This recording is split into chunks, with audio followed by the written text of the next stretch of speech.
Bonjour à toutes et à tous et bienvenue dans Monoplace, le 4e épisode. Merci beaucoup en tout cas pour vos écoutes. J'ai eu des retours déjà voilà, au niveau des épisodes précédents qui sont quand même globalement positifs. Si vous l'avez remarqué, j'ai réduit un peu le générique qui, on m'a dit, voilà, était un peu trop long. Donc du coup, voilà, je l'ai réduit drastiquement même. Donc voilà, tous les retours évidemment sont bons à prendre et en tout cas, merci pour vos écoutes, puisque bah, voilà, pour les 3 premiers épisodes, bah, voilà, les résultats sont quand même plutôt pas mal, et en sachant que voilà, ça se lance. Donc voilà, j'espère que les écoutes et que les commentaires positifs, hein, ou même négatifs hein, d'ailleurs, augmenteront dans le temps pour faire vivre ce podcast le plus longtemps possible. Vous savez que le podcast maintenant est dispo partout, c'est-à-dire sur tout plein de plateformes, sur Spotify, sur Deezer, sur Google, sur Apple Podcast également. Donc n'hésitez pas à commenter, n'hésitez pas à partager, n'hésitez pas à liker. Voilà, pour encore une fois faire vivre ce podcast. Merci en tout cas de lui donner sa chance. Également, vous pouvez vous abonner aussi. Alors, j'ai ouvert un Twitter, bon, mais surtout, vous pouvez vous pouvez directement vous abonner au compte Instagram du podcast. Vous tapez juste Monoplace Podcast et vous arriverez très facilement à le retrouver. Donc, n'hésitez pas à vous abonner. Pareil, hein, pour soutenir le podcast, c'est voilà, une bonne chose, effectivement, de pouvoir le liker et donc de soutenir le podcast comme ça. Alors, cet épisode 4 va être consacré à une écurie. J'avais envie voilà, d'en parler et je vais un peu vous raconter l'histoire de la Scuderia Alpha Tauri. Donc, je le cache pas, hein, je ne l'ai pas caché d'ailleurs depuis le début de cette aventure monoplace. Je l'aime bien, même beaucoup. Déjà parce que Pierre Gasly est le pilote phare de Steam et que j'aime beaucoup ce pilote et sa mentalité. Ensuite, parce qu'il est français, et donc il faut le soutenir, même si l'écurie est italienne. Hein. Et j'aime également le nouveau rookie qui est Yuki Tsunoda et qui a tout pour devenir une future référence japonaise de la F1. Et j'aime tout simplement l'histoire de cette équipe et des nombreux pilotes qu'elle a lancés depuis sa création en 2005. AlphaTauri, au même titre que Red Bull et Red Bull dans son intégralité, a un parcours fascinant et surtout très inspirant pour tout le monde. Laissez-moi donc vous raconter l'histoire de la Scuderia AlphaTauri. On est en 2005, la Scuderia Minardi, dont le patron est Paul Stoddart, revend son écurie à Red Bull et au patron Dietrich Mateschitz. Pour info, hein, si vous ne le saviez pas, Red Bull avait avant ça racheté Jaguar Racing fin 2004. Minardi donc devient Toro Rosso, ce qui veut dire taureau rouge hein, en italien, comme le fameux emblème de la marque Red Bull. À l'époque, les pilotes sont Vitantonio Liuzzi et Scott Speed. À l'époque, l'idée, elle est très claire, c'est d'en faire l'équipe bis, l'équipe des jeunes, la junior team de Red Bull. La stratégie, elle est claire également. Red Bull veut devenir une référence et donc former ses pilotes dans le dur, c'est-à-dire au haut niveau. La première saison, suite au rachat, se termine avec d'ailleurs un point marqué et termine 9e du classement. À l'époque, le moteur était un V10 Cosworth. Donc voilà, l'aventure se lance tranquillement mais sûrement. La saison 2007, on prend les mêmes et on recommence, sauf qu'en cours de saison, bye bye Luigi et arrive un certain Sébastien Vettel qui a fait ses classes assez courtes, il faut le dire, chez BMW Sauber, puisqu'il n'avait couru que seulement une course en Grand Prix des États-Unis, la STR2, la voiture de l'époque, hein, était équipée cette fois d'un moteur Ferrari V8. Cette fois, l'envol semblait se faire. Résultat, après 17 Grands Prix disputés, 8 points, soit 7 de mieux que la première saison. Ils gagneront d'ailleurs 2 places comparé à la saison 2006, parce qu'ils termineront 7e avec notamment un Grand Prix de Chine où ils finiront 4e et 6e. L'année suivante, en 2008, donc Vettel est toujours là, mais exit Speed. C'est un certain Sébastien Bourdet qui arrive. Il avait d'ailleurs été mis à l'essai en 2007 lors des essais hivernaux. Place cette fois à la STR2B et STR3 qui fera finir Toro Rosso à la 6e place du classement avec une victoire et 39 points inscrits. Alors, cette première victoire marque le début de la belle histoire Toro Rosso. Elle marque évidemment aussi l'histoire de Sébastien Vettel, puisque effectivement c'est sa première victoire au Grand Prix d'Italie. Globalement, cette saison c'est la meilleure et surtout la plus prometteuse de toutes. Pour la suite, Bourdet s'en sort bien, mais malheureusement il est souvent victime de problèmes moteurs qui étaient le cas notamment au Grand Prix d'Australie. En 2009, Dietrich Mateschitz est propriétaire à 100% de Toro Rosso et de Red Bull Racing. Cependant, il doit trouver une solution pour 2 choses importantes. La première, c'est d'assurer un avenir à Toro Rosso, et donc de trouver quelqu'un pour s'en occuper à 100%. Et la deuxième, c'est d'anticiper la saison 2010 qui obligera les écuries à devenir des constructeurs indépendants. Et donc ce sont les fameux accords Concorde qui sont renégociés à intervalles réguliers, que ce soit pour la répartition des droits ou pour des modifications de règlement. Toro Rosso donc doit prendre son envol, mais tout en gardant un appui du côté de chez Red Bull, puisqu'ils continueront quand même à utiliser certaines infrastructures. Alors on va dire que c'est un petit arrangement qui arrange bien tout le monde, puisque forcément, Toro Rosso peut continuer quand même à profiter de Red Bull derrière.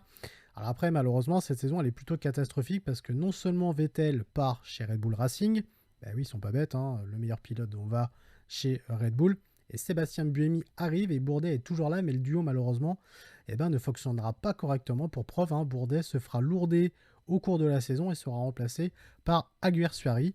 La voiture est nettement moins performante et il faut donc faire avec. La saison 2010, c'est la même équipe qui est présente et sera d'ailleurs le cas jusqu'en 2011. Ils termineront respectivement 9e et 10e au championnat du monde avec 13 points et surtout 41 points en 2011. 2012, on marque un tournant parce que exit Buemi et Alguersuari et bonjour Jean-Éric Vergne et un certain Daniel Ricciardo. Vergne qui maintenant court en Formule E, qui a d'ailleurs gagné le week-end dernier à Rome. Ce duo de pilotes, il sera présent jusqu'en 2013. 2012, le résultat est de 26 points et 9e, et en 2013, 33 points et 8e. 2014, c'est le grand chamboulement pour tout le petit monde de la Formule 1. L'arrivée des moteurs V6 turbo hybrides. Bye bye donc le V8 de chez Ferrari, c'est désormais une alliance avec Cocorico Renault. Daniel Ricciardo est parti chez Red Bull Racing, encore un, et Verne entame sa 3e saison épaulé par l'arrivée de Danny Kvyat qui fait ses débuts en F1. C'est une saison en demi-teinte parce que 30 points, 7e du classement. Verne terminera 13e du classement des pilotes avec 22 points et son collègue russe terminera 15e avec 8 points. On notera d'ailleurs déjà des petits soucis de performance avec le moteur Renault. Après, il est temps de dire au revoir à Verne et à Kvyat, et pour voir arriver en 2015 deux personnes qu'on connaît bien et qui sont toujours là, Carlos Sainz Jr. et un certain Max Verstappen.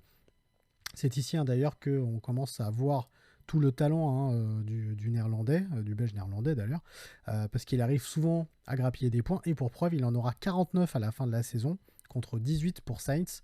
Pour un début, c'est plutôt pas mal, 67 points en tout, et il termine 7e du classement des constructeurs. C'est à partir de ce moment-là où on voit effectivement que notre cher Verstappen, il a quand même beaucoup de capacités. En 2016, retour du moteur Ferrari, exit donc Renault, et retour du russe Kvyat qui est rétrogradé, et Max Verstappen qui entame sa belle histoire chez Red Bull Racing. Sainz se démarque avec notamment de très belles performances au Grand Prix du Canada, de Monaco, Hongrie et en Autriche, et le russe est plus timide dans sa performance. En tout, l'équipe cette saison terminera 7e avec 63 points. En 2017, retour en arrière et retour du moteur Renault V6 turbo hybride. Cette saison, elle est très difficile, malgré une première moitié de saison plutôt convenable. Le moteur Renault, encore une fois, fait notamment défaut, notamment au niveau du moteur, et puis ils ont également des soucis au niveau du châssis. Kvyat se fait virer après le Grand Prix des États-Unis. Carlos Sainz quitte l'écurie pour partir chez Renault à quelques courses de la fin de la saison. Et du coup, il faut composer avec un nouveau duo de pilotes, c'est-à-dire Pierre Gasly et Brandon Hartley, donc ce qui est plutôt assez inattendu en pleine saison et surtout à 4 courses de la fin. Au final de cette saison, ça sera 53 points et 7e pour la 4e année consécutive. 2018, le duo de pilotes est confirmé, c'est le début de l'histoire avec Honda et leur moteur V6. La jeunesse et le manque d'expérience des pilotes au haut niveau se fait ressentir parce qu'ils termineront 9e au classement avec seulement 33 points. Le plus mauvais résultat depuis 2014 avec le duo Kvyat et Vergne.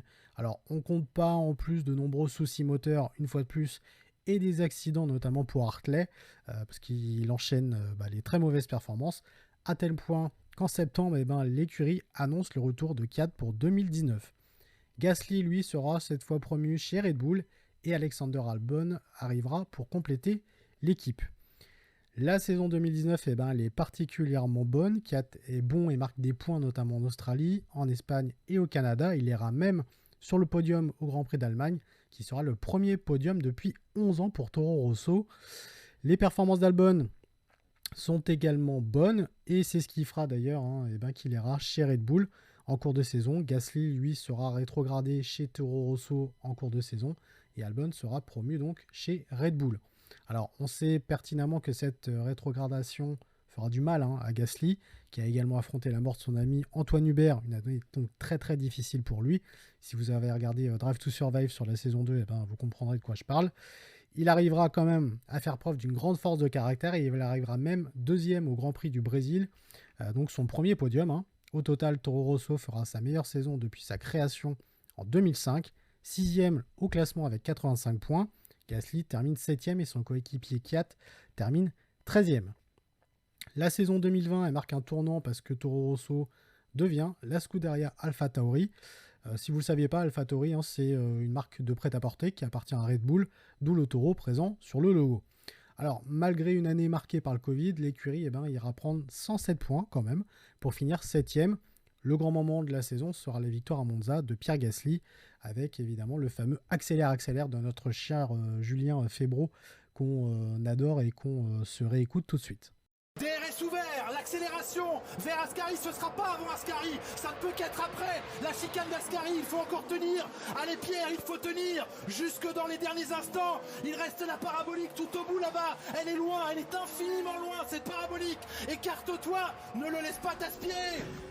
Il se met à l'intérieur, il fait de la récupération d'énergie pour essayer de sortir de la parabolique. Elle est presque là, cette victoire. Accélère, accélère. Oui, il va aller la chercher. Ne lâche pas. La victoire de Pierre Gasly. Il l'a fait. Victoire de Pierre Gasly. Victoire d'AlphaTauri. La victoire française. 24 ans, 3 mois et 18 jours après Olivier Panis. À ce moment, il est toujours magique, et même quand on le réécoute comme ça sans les images, les fameux commentaires de Julien Febvre sont tout simplement magnifiques. Alors, la saison 2021 s'annonce prometteuse et en même temps périlleuse, avec de plus en plus d'écuries qui peuvent embêter les Italiens. Alors, l'espoir japonais Tsunoda arrive et Gasly est toujours présent, qui est maintenant la tête d'affiche d'AlphaTauri, avec une très belle 5e place au qualif de Bahreïn. Gasly n'aura pas la même chance en Grand Prix. Après un combat acharné avec les McLaren, Gasly perdra son aileron avant après un accrochage avec Ricciardo. Il abandonnera à 3 tours de l'arrivée pour finir 17e. Excellent départ en revanche pour Tsunoda, qui, après une course très intelligente et ultra prometteuse, gagnera ses 2 premiers points en terminant 9e. Que donnera la suite pour AlphaTauri pour cette saison ? L'avenir nous le dira. Il faudra faire attention à l'inexpérience de Tsunoda et aux performances en qualification où il manque de vitesse. Il n'en reste pas moins quand même un pilote talentueux et prometteur. Du côté de Gasly, son mental est bon, sa régularité aussi, et il peut compter sur un bon moteur. À voir comment la monoplace se comportera dans la durée, parce que la saison, elle est très longue, et il faudra donc être régulier, éviter les soucis techniques un maximum pour garder le tempo des 2 saisons précédentes. En tout, AlphaTauri, Toro Rosso, c'est 286 Grands Prix disputés, 609 points marqués, 2 victoires, 1 pole position, 4 podiums et un meilleur tour en course. Voilà, c'était un podcast spécial AlphaTauri, j'espère que ça vous a plu. Je referai ce genre de format pour parler des écuries au fur et à mesure, parce que c'est toujours intéressant de savoir d'où elles viennent et de connaître un petit peu leur histoire et leur performance. J'espère que ça vous a plu. On se retrouve en tout cas la semaine prochaine pour l'épisode 5 pour parler du Grand Prix d'Émilie-Romagne qui a lieu donc ce week-end. Et donc forcément d'en faire un bilan, de voir ce qui a été, ce qui n'a pas été, en espérant évidemment voir un excellent Grand Prix. Merci beaucoup en tout cas de m'avoir écouté. N'hésitez pas, encore une fois, à liker, commenter, partager les podcasts autour de vous. N'hésitez pas également à vous abonner sur le compte Instagram du podcast, Monoplace Podcast. Ça m'aidera aussi beaucoup.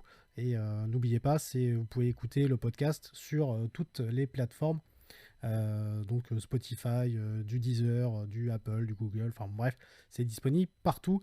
Merci beaucoup de m'avoir écouté. On se retrouve donc début de semaine prochaine pour l'épisode 5 pour parler du Grand Prix d'Émilie-Romagne. Salut à tous et à tous.